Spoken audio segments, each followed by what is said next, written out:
Hello, everyone, and welcome back to the Battle Ready podcast, where we focus on renewing your mind, refining your body, and refreshing your spirit. Today's episode is one that I have been thinking about for a long time. It is super personal for me. It's real, and I think a lot of you might resonate with it. We're going to be talking about alcohol, how it affects your health, your cognition, and why I made the decision almost 7 years ago to quit drinking alcohol. Before we dive into the science and the facts, I want to share my story with you so that you can just understand where I'm coming from. I grew up in a family where alcohol was always around. I partook in, of course, the partying, and I was the life of the party. Every social event, I never knew that you could have a drink of alcohol just to have a drink. It was you drink to get drunk. I was the life of the party. I was the one that was overpouring the drinks. I had more Captain in my drink than I had Coke, and I was always trying to keep up with everyone around me. As I got older, it got worse and worse, and I'd find myself sitting in an apartment that I had in the city with my brother and my cousin, and I was drinking a bottle of wine by myself, not even going out, just sitting there drinking. I had one of those wine glasses that could fit an entire bottle of wine in it, and so I just thought, hey, I'm just having one glass of wine. It got to the point where my brother told my mom at one point that he thought that I had a problem. And I remember getting that news back thinking, what the heck is he talking about? At one point, right around this time, I thought that if I could focus on something productive, that I would actually stop drinking as much or completely quit. It was a desire for mine for years to stop drinking or not drink as much, but I just couldn't figure out the avenue to do that. And that's actually why I started doing triathlons and getting into that, because I figured that if I trained hard enough or I had something to do on the weekends that I wouldn't drink as much or spend as much energy being out. But the truth of the matter is that I ended up training mostly hungover almost all the time. And it just seemed like this endless cycle that I really couldn't get away from. Then about 7 years ago, I lost a cousin due to alcohol, and it was devastating for me. Someone that I looked up to growing up. He lived in a different state, so I didn't get to see him much, but when we had reunions when I was a kid, he would be there with all the other older cousins, and they would be out drinking. And it's like what I wanted to become as I grew up, that group of people. But when he passed away, it really rocked my soul. It changed my entire world. And I remember about 2 months after he passed, I was at dinner with a friend at Cooper's Hawk, and I was drinking a glass of white wine. We weren't discussing this. We weren't on the topic of this. And I just heard this silent voice, this quiet voice in the back of my head. You can call it God, the Holy Spirit, whatever you want to call it. But what I heard, and it was clear as day, was, "This is your last glass." And it was at that moment, I wasn't completely sure what it meant, but I did listen. I was at dinner. I didn't even finish the glass of wine that was in front of me. And I haven't had a single drop of alcohol since I left that dinner.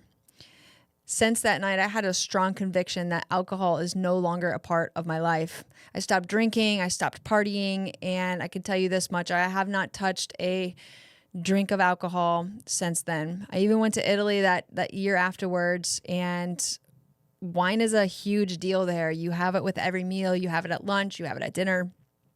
I never even tasted it. I couldn't tell you what real Italian wine tastes like, and I just feel like God completely took the urge away from me. And I haven't looked back ever since.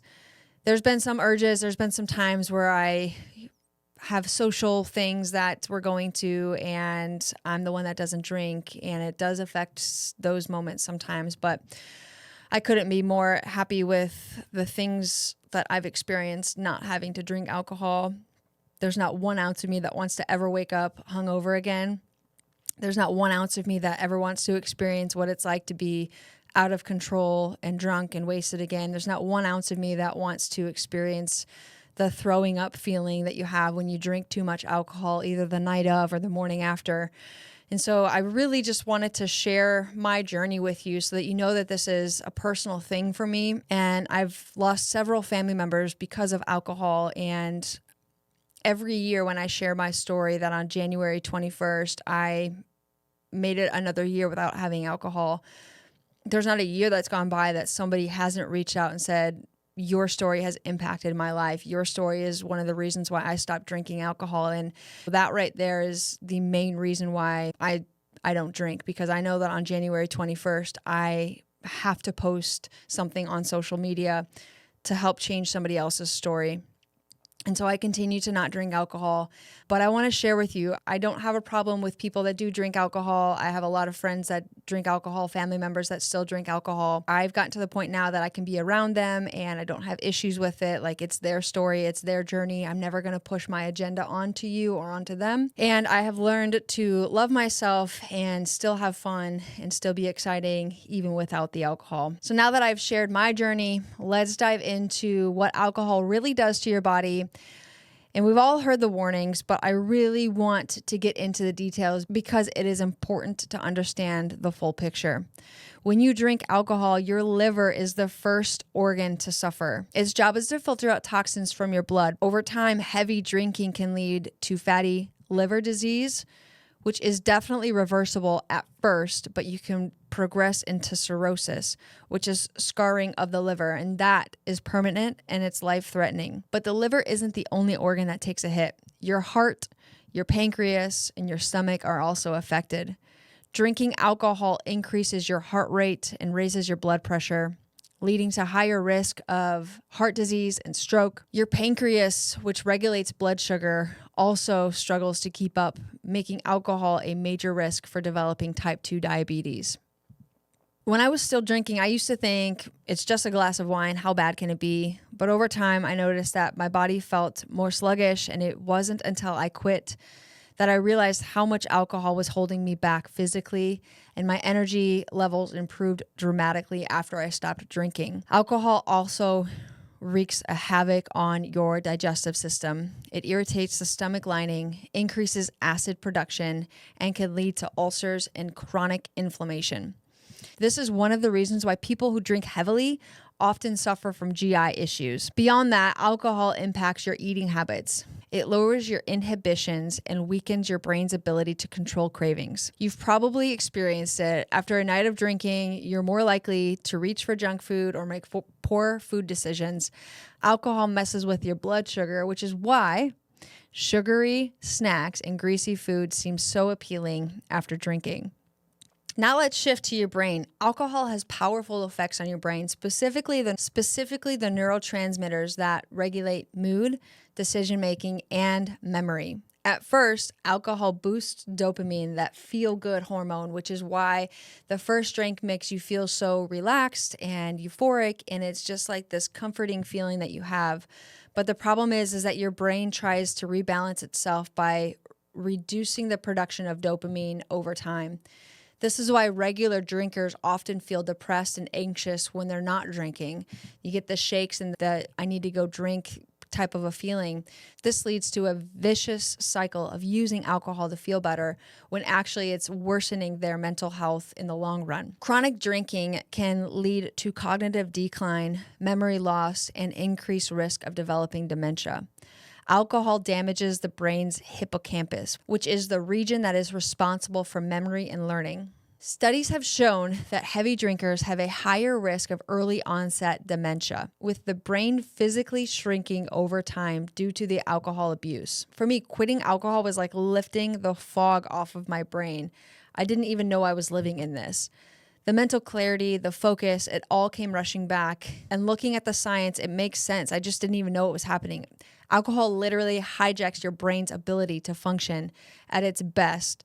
And when you're drinking regularly, you're operating at a lower level than you should be. Drinking also lowers your impulse control.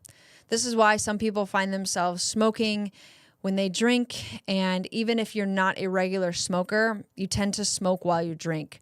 The connection between alcohol and other risky behaviors is undeniable. Alcohol can impair your judgment, make you more likely to make decisions that you wouldn't make sober, like reaching for the cigarettes or engaging in other unhealthy habits. Maybe for you, you go on Amazon or Wayfair, or you go on to some website and you start buying a whole bunch of stuff. Maybe that's your unhealthy activity that you do. At some level, you're doing something that you wouldn't normally do when you weren't drinking. And it's just become a normal habit and a routine for you. Alcohol doesn't just affect your physical health. It changes your social habits and emotional well-being too. Drinking can easily become a crutch for social situations. For a lot of people, alcohol is tied to their identity.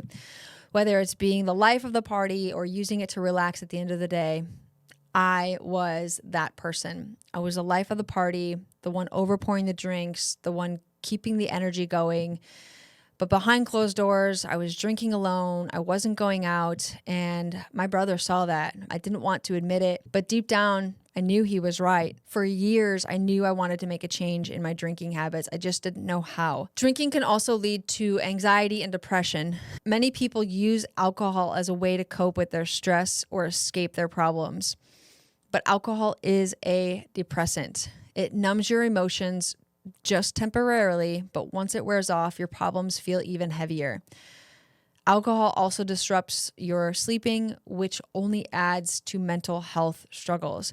And so when we think about the numbing feeling that happens, that's why people drink more and more often, because they're continuing to numb their feelings, they're numbing their emotions, but it really truly is impacting the rest of your life. When you're someone who's trying to live their best life, alcohol holds you back in ways that you might not even realize. Not only does it make you feel tired and sluggish, but it directly impacts your physical performance. For me, I personally thought that training for triathlons would help me to drink less, but it didn't. Instead, I found myself running or cycling while hungover. My performance was terrible. I wasn't recovering well, and I didn't have the stamina to push through. Alcohol depletes your energy, impairs your muscles, and impairs your muscles' ability to recover after exercise. What people don't realize is that alcohol interferes with muscle protein synthesis, the process by which your body builds and repairs muscle. So if you're drinking, you're literally undoing all of the hard work that you put into at the gym. You're delaying your body's recovery and slowing down your progress. Now, one exciting thing that's happened is the rise of non-alcoholic beers. I, especially in the summertime, love a good non-alcoholic beer. There's still about 0.5% alcohol in these beers, but that's very equivalent to drinking a kombucha. So really, there's not considered any alcohol in there. When I first started, it was like the non-alcoholic beer. So I just drank water, but things have changed over the years. If you're someone that also enjoys the taste of beer or the social aspect of drinking, but doesn't want the effects of alcohol, there are some amazing non-alcoholic options out there now. So you don't have to settle for the old duels like maybe your older relatives have. One of my most favorite brands is Athletic Brewing. This company was designed by athletes who wanted to enjoy a great tasting beer without dealing with the negative side effects of alcohol. It's beer made for people who care about their health and fitness, but still want to have a good social experience. Now, there also is Go Brewing, which is a local brewery here in Chicagoland area. They've taken non-alcoholic beer to another level, offering a wide variety of delicious beers that fit seamlessly into healthy lifestyles. So if you're trying to cut back on alcohol but still want to have the taste of beer, there are some really great options out there. And I love that I still get to have that experience wherever it is, whether it's that I'm at a barbecue or out for dinner with friends. I don't have to carry the baggage that alcohol brings with it, but I still get to have a social drink with friends and family and not feel like I'm left out. Now, I completely understand the difficulties surrounding quitting drinking. I think about back in the day when we used to do 30-day challenges with our patients, and one of the things would be stop drinking for 30 days. And that oftentimes was the one thing that I would mess up on. I didn't find myself able to not socially be able to drink, and so I would end up having a glass of wine at dinner or with friends when we're out or whatever it is, and just totally disregard that 30-day challenge just because of that. If you are somebody that struggles with alcohol, I don't take this lightly. For me and my story, I feel like God completely took that desire away from me. For some of you, you would need help. And this is where I would say, go reach out to an AA meeting. Find somebody who's close to you that knows you well and will be willing to support you. If you need help or have a question, I welcome you to reach out to me. You can email me at drkaylee@battlereadyco.com. And I would love to help walk you through quitting drinking, giving you some resources, and learning about more of the effects of alcohol on your body. But if you have a very heavy drinking problem, probably not a great idea to do this on your own. I just haven't seen it be successful with people that I've come across that have said, I'm just going to quit cold turkey. I don't need any help. They don't have a plan put in place. And usually within weeks, they're back drinking again. So I just want to encourage you to step out and find help. Find somebody that will guide you through this. Find somebody that will be an accountability partner. Find somebody that will sit with you in your deepest, darkest moments, because there are going to be some dark moments for some of you that are trying to get off of alcohol. So I just wanted to say that and just be really real with you guys. While alcohol isn't just not great for you, it works completely against your health, your brain, your performance, and your overall well-being. So if you're trying to fix something in your health, if you're trying to reverse disease, if you're trying to lose weight, if you're trying to fix other problems, if you can't sleep well at night, if you're waking up in the middle of the night with hot flashes, if you're waking up in the middle of the night and just your heart's palpitating, if you're experiencing fogginess or cognitive issues throughout the day, I want to encourage you to stop drinking. See what that does. And so whether you are drinking occasionally or if you're drinking regularly, those impacts do add up.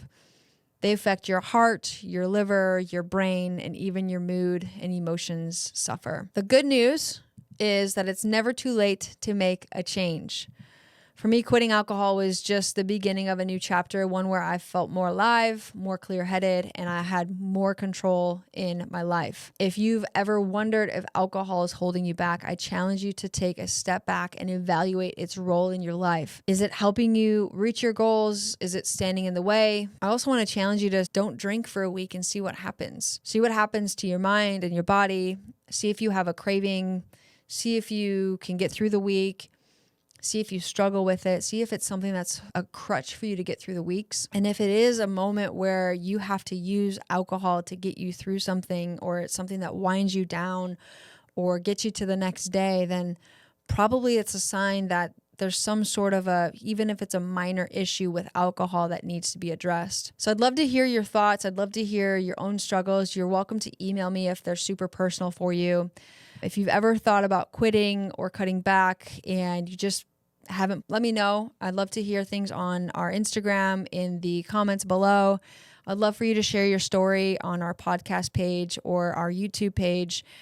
Remember, you hold the power to make a change. You hold the power to renew your mind, to refine your body, and to refresh your spirit. I want to thank you for being here today and listening to this hard conversation. I hope it's blessed some of you. I hope it's challenged some of you. I hope you take some steps to make some changes for your life. Stay healthy, stay strong, and as always, stay battle ready.